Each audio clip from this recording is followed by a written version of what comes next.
Salut. Aujourd'hui, nous allons parler de Georges Tiné. Vous vous demandez sûrement, mais c'est qui ce Georges Tiné? En fait, il s'agit du plus jeune condamné à mort de l'histoire. Aucunement surprise que ce soit un noir. Mais l'histoire de sa condamnation est particulièrement touchante et révoltante. Attendez, je vous explique. Nous sommes le 23 mars 1944, dans le comté de Clarenton en Caroline du Sud, lorsque deux fillettes américaines blanches sont retrouvées mortes. Betty June Binnicker et Mary Emma Thames.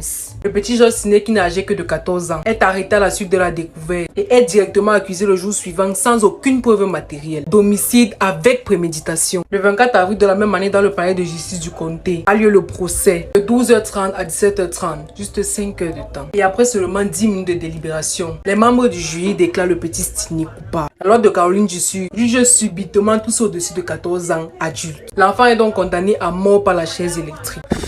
Des centaines de personnes protestent, des syndicats en passant par les diverses églises. Mais le gouverneur Olin Johnston, qui est blanc comme vous pouvez le constater, refuse, déclare avoir très bien étudié le cas et n'ayant pas vu de raison d'intervenir. Ce monsieur-là, il dit, je cite, « Il est peut-être intéressant de savoir que Tiné avait tué la plus petite des filles et violé la plus grande.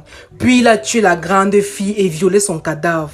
20 minutes plus tard, il est revenu et a de nouveau tenté de la violer, mais son corps était trop froid. Il admet tout cela. » Tout ça sans aucune preuve matérielle. Je ne sais pas si vous vous rendez compte du chemin, de comment on se retrouve en train d'accuser un petit garçon, de le mettre sur la chaise électrique, alors qu'on n'est même pas sûr que c'est lui qui a commis le meurtre. Le soir du 16 juin 1944 a lieu l'exécution dans une prison à Columbia aux États-Unis. Tiné marche jusqu'à la chambre d'exécution avec entre ses mains une bible ou alors un anneau téléphonique qui lui servira de serge réhausseur vu qu'il est très petit. Le masque conçu pour un visage d'adulte tombe pendant l'exécution, exposant son visage à tous ceux présents dans la salle. Je ne sais pas si vous imaginez l'horreur que ces personnes ont pu subir et ce que cet enfant a pu subir aussi. L'électrocution a duré 8 minutes jusqu'à ce qu'il soit déclaré mort.